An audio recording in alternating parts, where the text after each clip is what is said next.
that with what the Iranian demands are today, I think it's really stunning how much Iran is demanding now compared to what they were demanding on June 17th in the Memorandum of Understanding. And all of this just shows you how remarkably foolish Trump was not to reach a deal based on the June 17th memorandum. Now, let me explain what I'm talking about. In the June 17th memorandum, basically, we were interested in opening the straits. Both sides wanted to do away with their blockades, open the straits, and the Iranians asked, and the Americans agreed to lift the oil sanctions, just the oil sanctions, so the Iranians could sell oil on open markets. The other thing that was in the 17 June memorandum was a ceasefire. And this included Lebanon, of course. But all of the other key issues were delayed. There was no demands from the Iranians that they then settle what I call the big three economic issues: the sanctions, the overall sanctions issue, the reparations issue, and the frozen assets issue.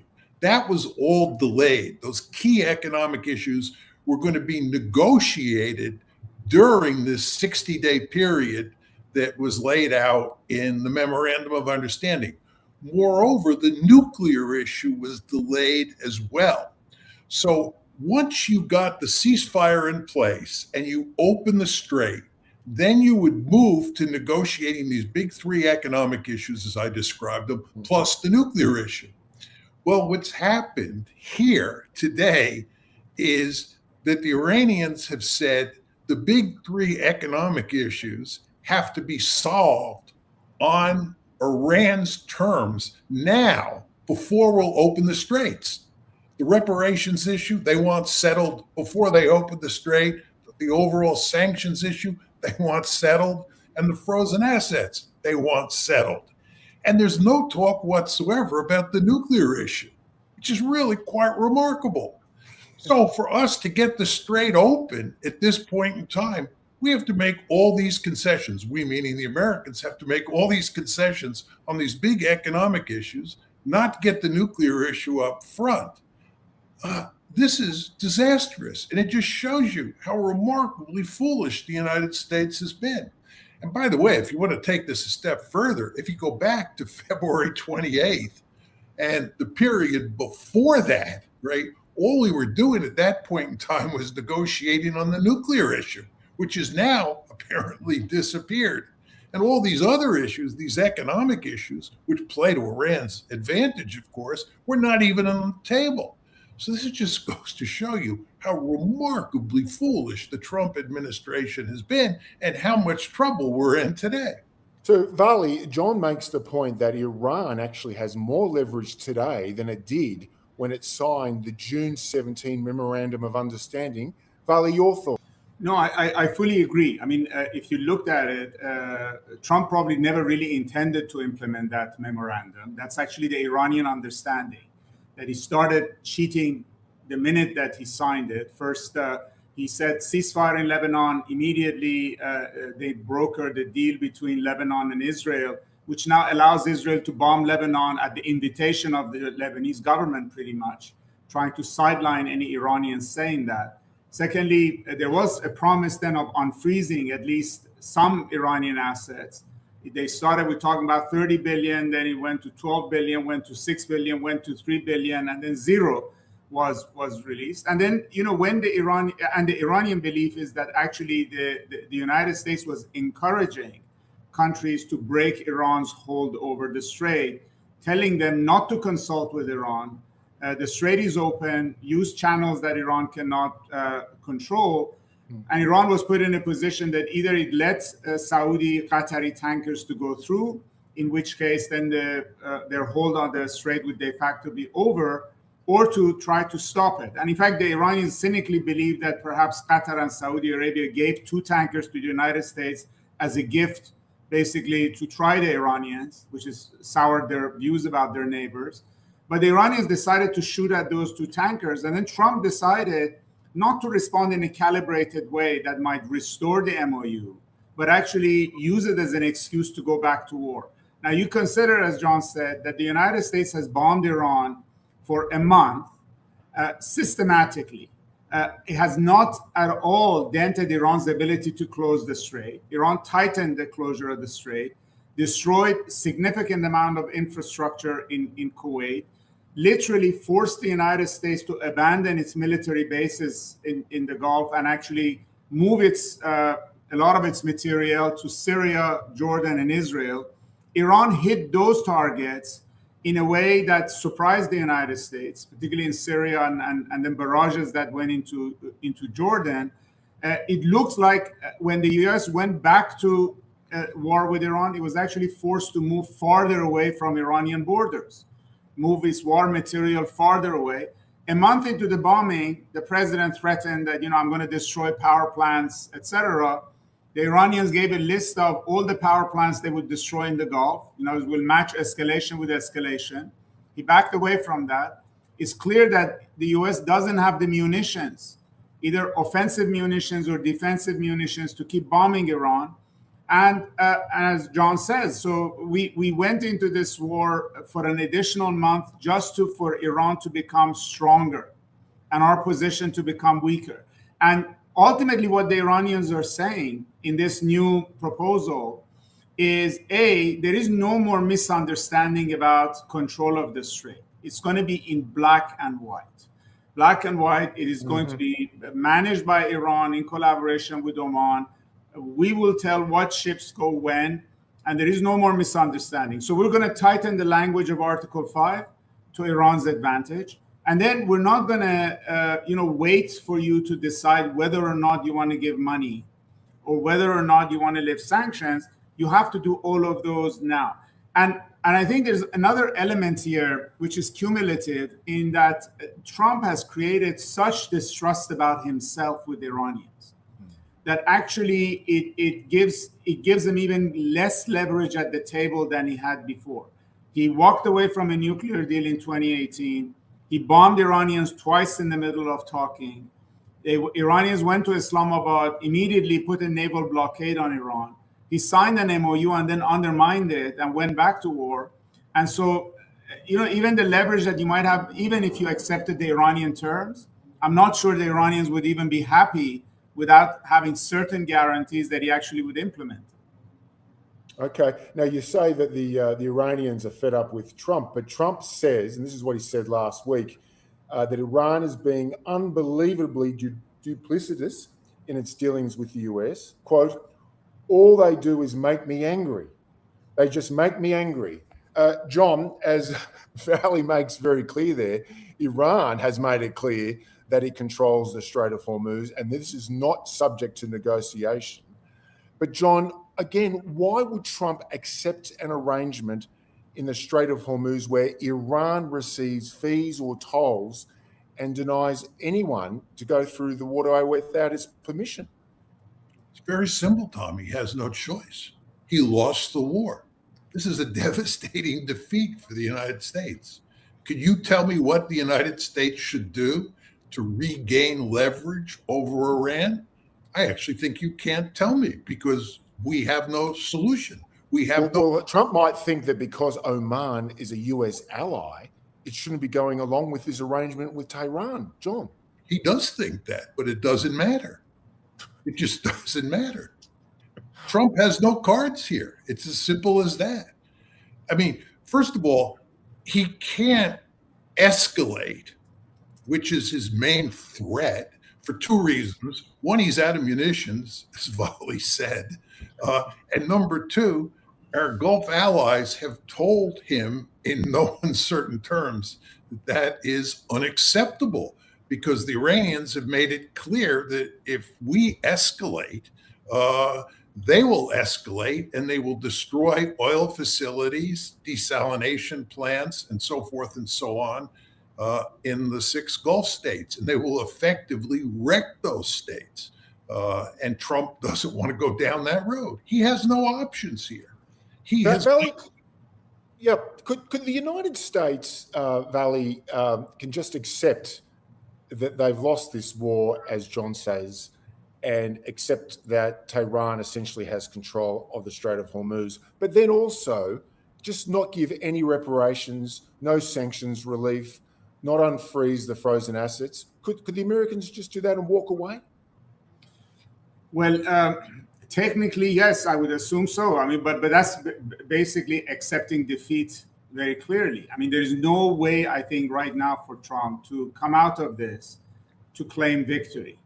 I mean, there are multiple layers of defeat here. I mean, America's strategy with Iran is now a threat to our allies in the Gulf, not actually a security shield for them. Trump basically started a war that has destroyed their economies and has no way of protecting them. The U.S. military is now running out of ammunition, which has global implications with China and Russia. And Iran is holding him by the throat. I actually have to say that, the Omanis didn't go to the Iranians on their own. They went at the behest of the United States. Last time they tried to negotiate with Iran directly, which is a few months ago, the United States threatened Oman with both sanctions and military strikes. That's against an ally. And this time is very clear to the Iranians that the Omanis are not freelancing. They brought a proposal from Washington and they're carrying proposals back. And it's, I mean, I haven't seen the text of that proposal, but it's very clear that, what the Iranians are saying is basically you have to accept that you've lost this war. You have to guarantee that the war will not happen again.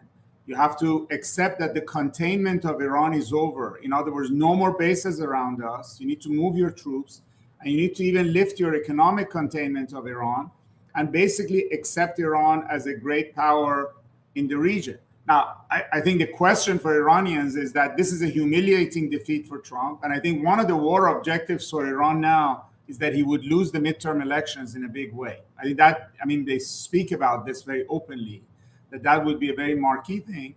But the other question, and John is better positioned to answer this, is can the United States, forget about Trump, accept such a defeat by a secondary power, and whether Iranians would calculate that, a year down the road, 2 years down the road, that the U.S. would revisit what happened right now. And that's why I think the Iranians want to front load everything they can get. They don't want to wait now, because they actually don't trust that any kind of an end to this war would actually be stable. So they want the money, they want the reparations, they want the sanctions relief, they want some kind of a recognition of the fact that the U.S. won't be in the region. And then they could work with that to see what comes next. John? I agree completely. I think the Iranians know full well that regardless of who is in the White House, they can't trust the United States. A lot of this, by the way, has to do with the power of Israel and the Israel lobby in the United States. I mean, we talk about this being a humiliating defeat for the United States. I believe it's an even bigger defeat for Israel. They don't talk much about it publicly because they don't want to acknowledge the extent to which Iran has defeated not just the United States, but Israel. And the Israelis and the lobby in the United States, and therefore who's ever in the White House, will go to great lengths over time to undo any deal that's worked out now to get back at Iran. So the Iranians have a deep-seated interest in front-loading this agreement, as Vali said, and that's exactly what's going on. You want to understand here that Iran has two broad objectives. One is to change the balance of military power in the region, which means greatly weakening the U.S. military presence. And the second thing is to fix their economic situation, to do everything they can to get rid of sanctions, to get their frozen assets back, and actually to have this ability to exact tolls from ships passing through the Gulf, because that's a way of making money over time if the United States once again decides to play hardball on the economic front. So I think what the Iranians are doing from their point of view makes eminently good sense. If I were them, I would drive a really hard bargain up front. I argued when they signed the 17 June memorandum that the Iranians were foolish to do that. It was not tough enough. I think the Iranians were in the driver's seat. I think last year during the 12-day war, this is from June 13th to June 25th, 2025.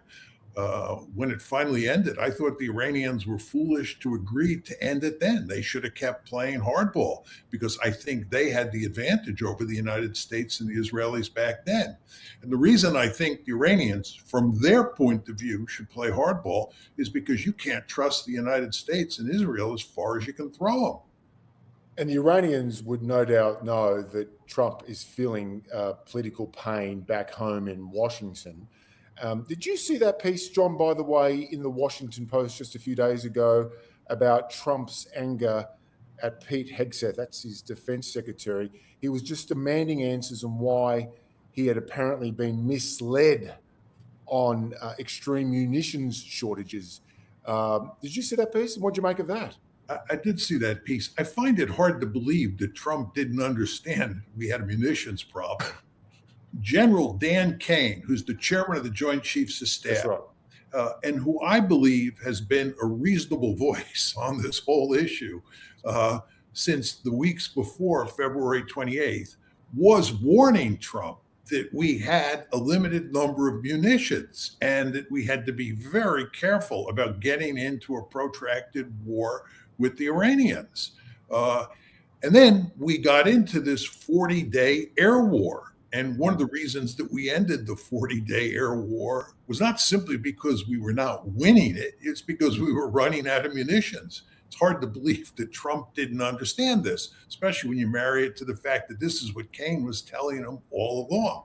I think what's going on here is that Trump is trying to blame Hegseth for the mess that we're in now. Of course, what Hegseth did was he blamed his deputy. He said that his deputy had not kept him informed and had not taken the necessary steps to rectify this situation. So I think what you're going to see moving forward is a giant blame game. And most interestingly, Tom and Valley, it will be very interesting to see how Trump and Netanyahu, or more generally, the United States and the Israelis, deal with each other moving forward. Because it's very clear that the Israelis led the United States into this disaster. Yeah, and we should also stress that Ukraine is running out of air defenses, which means they're exposed to Russia's long-range attacks. Vali, your response to John there? No, I agree. I think, if you thought that the cardinal mistake that Trump made was to say that this war will be only 3-4 days, which is also what Israel and Bibi Netanyahu told him. I mean, just a few days ago, Israel fired 2 senior intelligence officials on the fact that they got the regime change business in Iran wrong. So the blame game is also going down in Israel as well. Wow. But they sold this bill of goods to Trump that, you kill Khamenei, you do the bombing, the people will rise up. There could be a Kurdish incursion from Iraq into Iran, but all said this is going to be very short. Supposedly Trump was told about that they can close the Strait of Hormuz, and he said they won't have time to do it. They'll be gone by then, right? So if you start with that kind of a very simplistic view, then everything else follows. In other words, in the first 20 days of the war, the United States hit Iran with over 300 Tomahawk missiles. And the Pentagon had only budgeted 67 for the next fiscal year. Pete Hegseth bragged that we've hit 7,000 targets. I mean, 7,000 targets with extremely sophisticated, expensive, not easy to replace, missiles and bombs. And obviously to no effect. In other words, it didn't knock Iran out of the war. And every time Trump's instinct and Bibi's instinct is one more push, one more punch, and it will do the job. So let's go to another month of bombing. Let's do it one more time. That was even the logic behind Israel's going from the 12-day war to the 40-day war. They didn't get it done in June of that year. They didn't learn the lesson. They just said one more push will do it. So I think, Trump has, and I think it's not just this war, because if you're China or Russia and you're looking at the fact that the United States, with all its military might, really cannot run a long war. It doesn't have the industrial capacity or to basically reproduce expensive weapons very rapidly. And the Iranians have discovered ways in which you can deplete those munitions through perseverance, using your geography, swarming targets with cheap drones and missiles. And I think that, in a way, even the consequences of this war for the United States in Asia, in Ukraine, elsewhere, is going to be a bit more long lasting than just whether he accepts the MOU or not. Yes, and this point has not been lost on Moscow and Beijing. This has been reported in the press this week. John, going back to February 28, and as you say, last year during the June 12-day war, chief among President Trump's reasons for launching this war was preventing Iran from building a nuclear weapon. He and his supporters would say that the conflict has stopped Iran's nuclear program. Is that true? Tom, I want to make one quick point before I answer your question. Yeah. Just going back to why the 12-day war ended, I remember very well that two reasons were given. One is that the Israelis and the Americans were running out of defensive munitions to protect Israel against attacks from Iran. In other words, Iran's ballistic missiles and drones were beginning to overwhelm the defenses that the United States and Israel had in place during the 12-day war. So that was one reason we quit. The other reason we quit, and there were news reports about this, is that Trump was getting evidence or getting inklings that the Iranians were going to shut down the Strait of Hormuz. It's very important to understand that. So the threat of the Iranians shutting down the Strait of Hormuz was there during the 12-day war. Well, why didn't he follow that? Why didn't he follow that logic in the lead up to February 28th this year? Who knows? I mean, you want to remember that in the decision-making process that led to the attack on February 28th, J.D. Vance, John Ratcliffe, who's the head of the CIA, Dan Kane, the chairman of the Joint Chiefs of Staff, and Marco Rubio all told them that attacking Iran on February 28th would be a very bad idea. This is documented, by the way, in the book Regime Change by those New York Times journalists. Go on, John.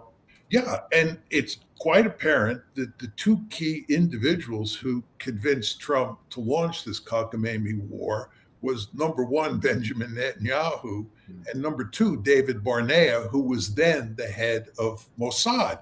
And they told Trump that, a shock and awe campaign that had a decapitation strategy built into it would put an end to the regime in a couple days, and we'd live happily ever after. This, of course, is ludicrous. And his principal advisors all understood that. But nevertheless, Trump decided that he would listen to Bibi Netanyahu and David Barnea. Yeah, but Trump would say, getting back to my question, John, that he has stopped Iran's nuclear program. Is that true? Well, that's the argument that they're going to make now. Remember I said at the top of the show, what's happening here is that the nuclear issue is more or less disappeared. Exactly. It's really quite remarkable. It is, yeah. Well, the nuclear issue has not disappeared at all. And after everything that's happened, and remember our emphasis on the lack of trust that exists in the present situation, the Iranians have a greater incentive than ever to acquire nuclear weapons. And the idea that they don't have the capability now to do that is not a serious argument. They can easily, in my opinion, reconstitute their nuclear program. They still have all that enriched uranium, enriched up to 60%, and it's easy to go from 60% to 90%. They could develop a bomb with relative ease. Okay. This is why we wanted to get rid of their nuclear enrichment program, which we have not done. So the unintended consequence of this debacle is that Tehran really does have powerful incentives to develop nuclear weapons so that this sort of thing doesn't happen again. Vali, your thoughts on that, and also just generally, how long would it take for Iran to rebuild? Well, that's now an intelligence guesstimate, because we really don't know how much was destroyed, how easily can basically they rebuild their cascades and reconstitute the program, but I think we're not talking about a very long time. We were talking maybe a clock of 2 to maximum 5 years for them to not just be able to enrich and have fissile materials, but actually even to weaponize it and have sufficient number of warheads that would give them deterrence. But now we're in a position that they may not do that, provided the United States is willing to pay a very high price. In other words, if out of this current MOU, you're going to get the United States to agree to a longer ceasefire with Iran, move its troops out, potentially pay reparations, etc. Now, the only things that will make the Iranians listen is the U.S. giving them things, not demanding things.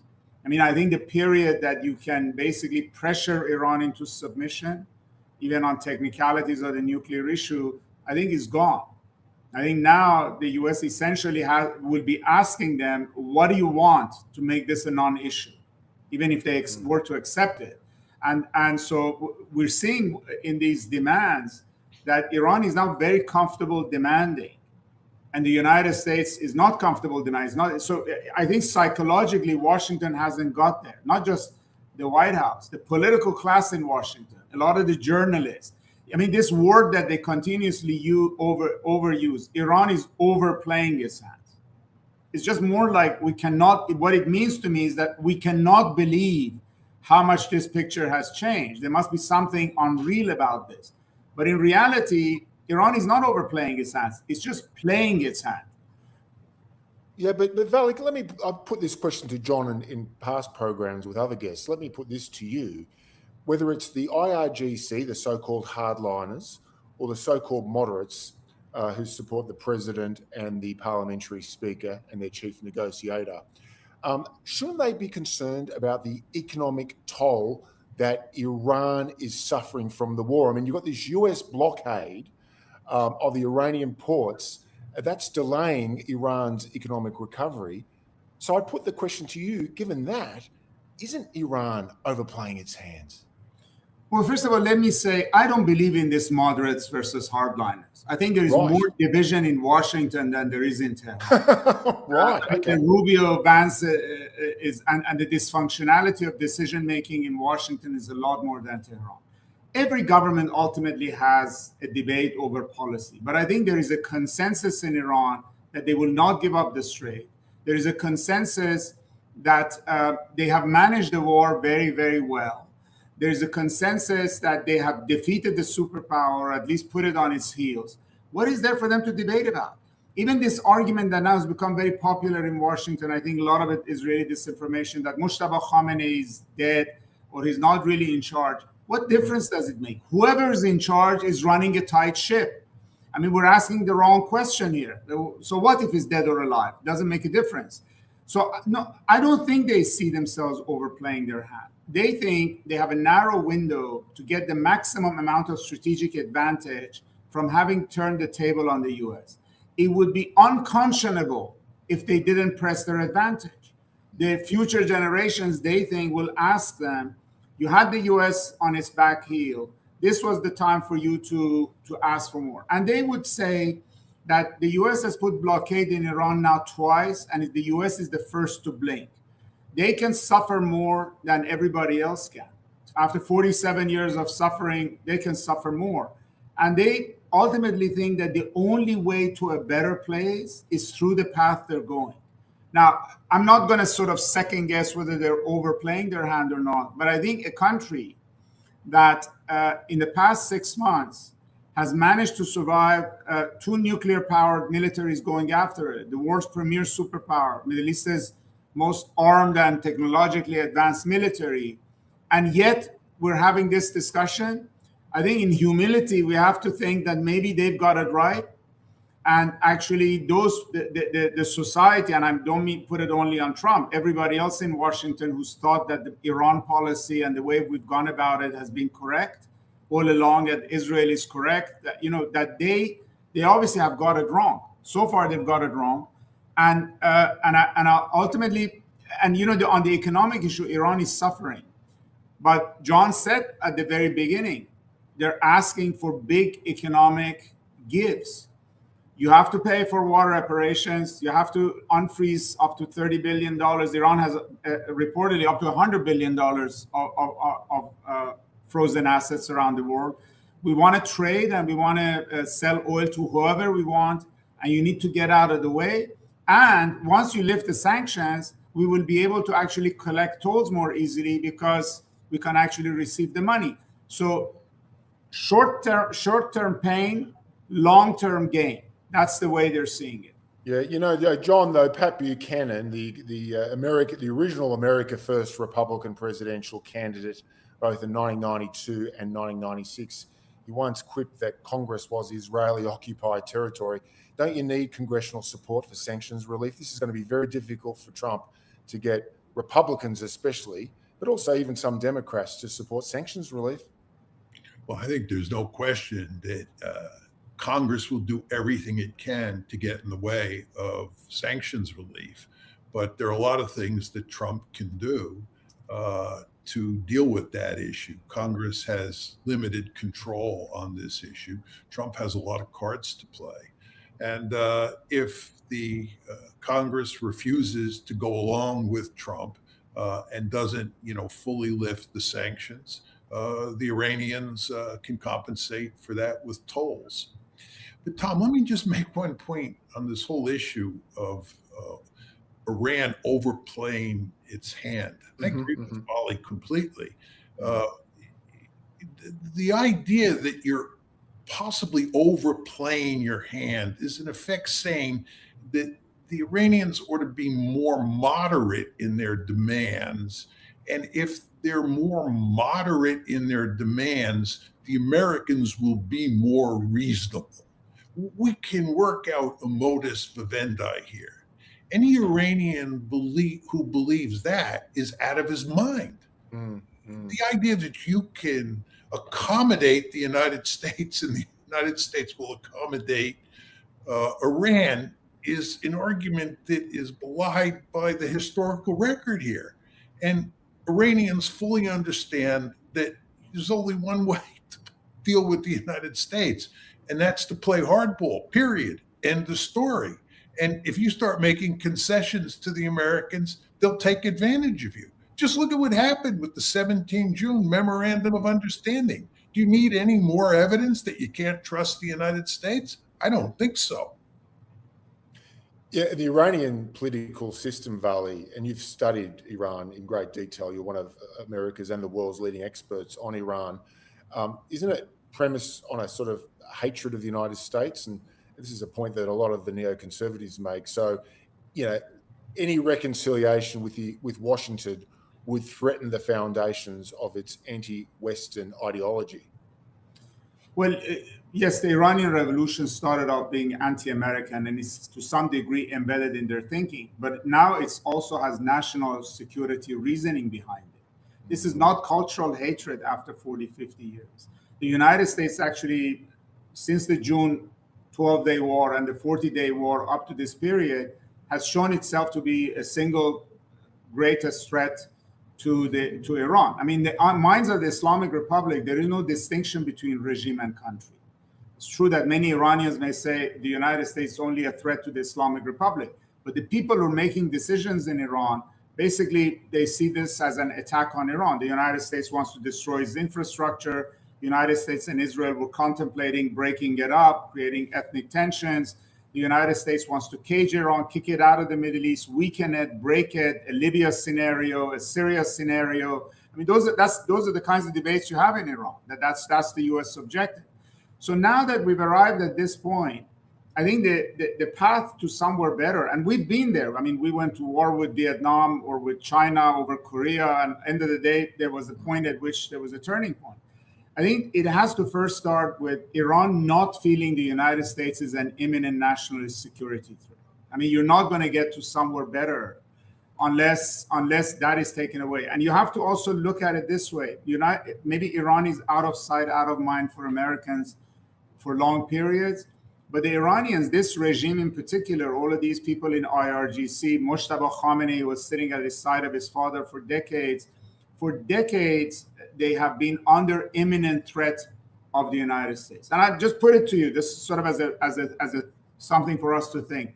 Any country in which over a 1 year period you assassinate close to 150 of its leaders, I mean, and that its leaders have to be in hiding because they may be imminently assassinated and killed.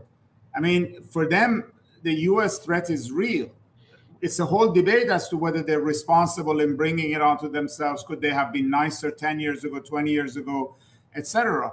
But at this juncture where we're in, Iran basically is trying to manage the US threat, which came to war. And John said it, they want to change the balance of power in the Middle East. But balance of power also means the balance of threat.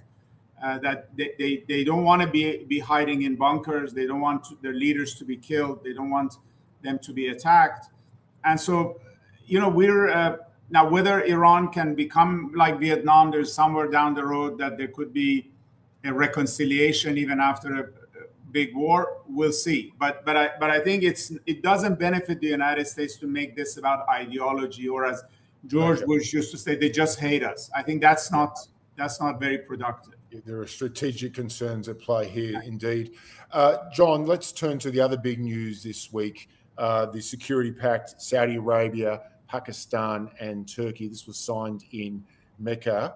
And what's basically 3 Sunni countries in the region coming together, countering Iran. Could this agreement have been signed with America's blessing? And what does this tell you? Well, I think what this agreement tells you is that many countries in the Middle East have lost faith in the American security umbrella, and they don't think the United States can protect them. And they're searching around, they're desperately searching around for new arrangements to provide security. And I think the Saudis and the Pakistanis and the Turks all came together for the purposes of trying to create a NATO-like agreement that will allow them to deal with threats in the region. And this is especially important, again, because the Americans can no longer provide that kind of security. The question you have to ask yourself is whether this is a meaningful agreement, whether it looks anything like NATO. And the fact is, it does not. What made NATO work was that you had an obvious threat. It was geographically concentrated, mainly in Central Europe. Everybody in the West was scared stiff of the Soviet threat. And that provided the glue that allowed these countries to come together in the heart of Europe to deal with the Soviet Union. And we created what is probably the most successful military alliance in history. You have nothing like that in the Middle East. I don't even know what the single threat is that Pakistan, Saudi Arabia. Isn't it Shia Iran? If I would say, I would say yes, the media thinks it's all about Iran, but I would say this is as much about a counterpunch against Abraham Accords as it's about. Right. So, UAE is doubling down on its alliance with Israel, is breaking with Saudi Arabia, is menacing Saudi Arabia, Yemen, in Sudan, in Somalia, and ultimately, let's also remember at that moment of enthusiasm Israelis had that Iran is going to fall, Bibi Netanyahu and the other prime ministerial hopeful Naftali Bennett very openly said, we're done with the Shia axis. We're not going to go after the Sunni axis. And the Sunni axis, they didn't name Saudi Arabia, but Pakistan and Turkey were definitely in it.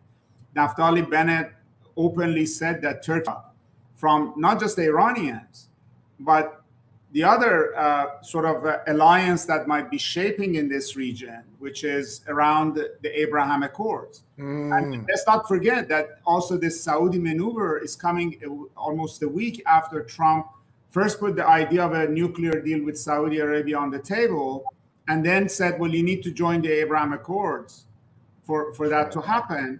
And the Saudis are basically saying that, no, I mean, we are worried about 2 powers or 2 axes in this region, Iran and Israel. Yeah. And to John's point, the U.S. has proven itself incapable of defending the Gulf countries against Iran, it will be unwilling to defend them against Israel. Yeah, well, I mean, Very different problem that the Gulf countries have. If Israel begins to have bases in UAE and begins to show up in UAE and then in Somaliland and then through UAE in Yemen, then the Saudis are not just worried about, they will be worried about what do they do being surrounded by Israel in that sense. and we should remember that the Sunni Gulf allies of the United States made it very clear to President Trump before February 28, be careful what you wish for, don't strike at Iran. John, the neocons are upset that Saudi Arabia has not joined the Abraham Accords. Remember, this was the late Lindsey Graham's, one of his big initiatives in the Middle East was to get the Saudis into the Abraham Accords and get them closer to Israel. To the extent that Valley is right, does this mean that the Saudis and these other Gulf states are worried not just about Iran, but also Israel's clout, that its demonstration of its powerful military and intelligence capabilities after October 7 in 2023? John? I think there's no question that Saudi Arabia and Turkey are deeply worried about Israel. I don't think the Pakistanis are. But, Vali was talking about the UAE and the fact UAE has become very close to Israel. That's right. What happens if Israel puts military assets in the UAE and those two countries become even closer together? And the Israelis put their security umbrella over the UAE. Since the UAE is a bitter adversary of both Iran and Saudi Arabia, wouldn't that bring Iran and Saudi Arabia together to counter Israeli influence in the UAE? So you begin to see just how messy the future is going to be when you start to think about the different constellation of forces that could form. Valley, what do you make of all that? No, I agree. I think, what we're witnessing in all this talk of U.S. defeat is that for the past, let's say, 47 years since the Iranian Revolution, the United States has provided the scaffolding, the backbone of a security structure for the Arab world, right? That is crumbled, not only because of the fact that we wanted to leave since the Obama period, but also now because the region no longer is comfortable with that security arrangement. And, in this interregnum between an old world and whatever replaces it ultimately, you're going to have all kinds of experimentations and all kinds of other ideas to fill the void. The Saudis are basically playing with ideas here. I mean, they're not sure whether the Pakistanis would shoot at anybody, Iranians, Israelis, etc. But right now, these are trial balloons that, will bring the Turkey and Pakistan, maybe down the road, Egypt, Qatar into an alliance. Maybe these countries will help balance Iran. But all of it essentially tells you how much the United States' stature has diminished. That's what's the real issue is here, is how much it's diminished. And so there are consequences to this talk of defeat that we're saying. I mean, anytime, I think we're not quite absorbing the psychological impact on the Gulf of the U.S. just being unable to protect them against Iran, and even unable to protect these bases. When you see that out of the 17 bases, 16 of them have been severely damaged, that Iran has been systematically carrying out a policy that's called debasing, is making the bases unusable in varieties of ways, that, these countries, it's almost like Germany having no military under an American defense umbrella. And then all of a sudden, that not being there, which is also the case in Europe. Then, you have all kinds of reactions coming out. And that's what we're witnessing. And this question about the diminished American credibility, presence, standing, legitimacy in the Persian Gulf brings us to the breaking news this morning in Washington, which is Israel's decision to pull out of this Gaza peace plan. John, this was all about a phased disarmament of Hamas in Gaza. What's going on there? Well, I never took this whole discussion seriously at all. The Board of Peace. Well, hang on. Trump did hail it as a historic deal, and he did go to great lengths in his plan, at least, to note that the Palestinians have been through a lot. Didn't he put his prestige and credibility on the line here? He might have, but he surely must have known that the Israelis were not going to play ball with him. Look, the Israelis are interested in creating a greater Israel. And in the process, they want to ethnically cleanse all of Gaza and they want to ethnically cleanse the West Bank. Israel is a genocidal apartheid state, period.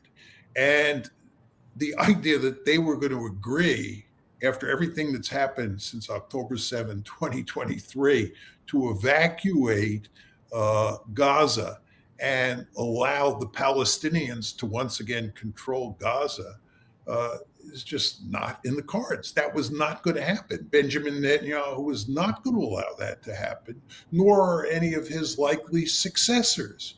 So this cockamamie idea that the Board of Peace was pushing through was just never going to work. And surprise of surprises, Netanyahu said that. But John, Israel did carry out unilateral disengagement from the Gaza Strip in 2005. We've talked about that in the past. And Israel, and you like to use this language, is up to its eyeballs in alligators, not just with the Iranians, but also with Hezbollah in southern Lebanon, even Syria. So doesn't Israel have a deep-seated interest in trying to shut down this war in Gaza?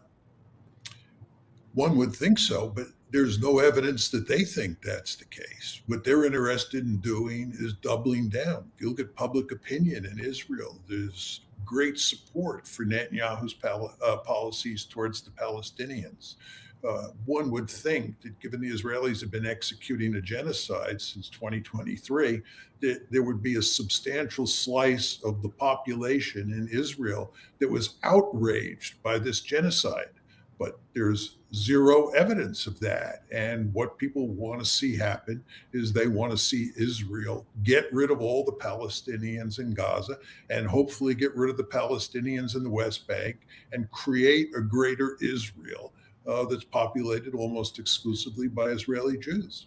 But just finally, Vali, on this issue, isn't it in Trump's interest to de-escalate this Gaza conflict and also the conflict in southern Lebanon with Israel? Because this is really big factors in ending the broader war against Iran. Vali. Well, again, this I think is much like the pact Saudis, Pakistanis, and Turks are having, is a consequence of what's happened with the Iran war. So, I think at one level also, Bibi overreached in Lebanon and Iran. These are now very clear wars that he couldn't win, and Israel was strategically defeated. He's going to the war that he thinks he can win before the October elections, which is keep beating on the Palestinians and claiming that he's making major advances and shift the attention from Iran and Lebanon to Gaza. So to me, all the inclinations that are there for them to want this territory, push the Palestinians out aside, is also evidence that they have fallen short against Iran. And for Trump, I think is indication how much stature again has he lost. He cannot control Bibi anymore. I mean, in this situation when the Iranians are putting this kind of a dictate on the table, and there's not much he can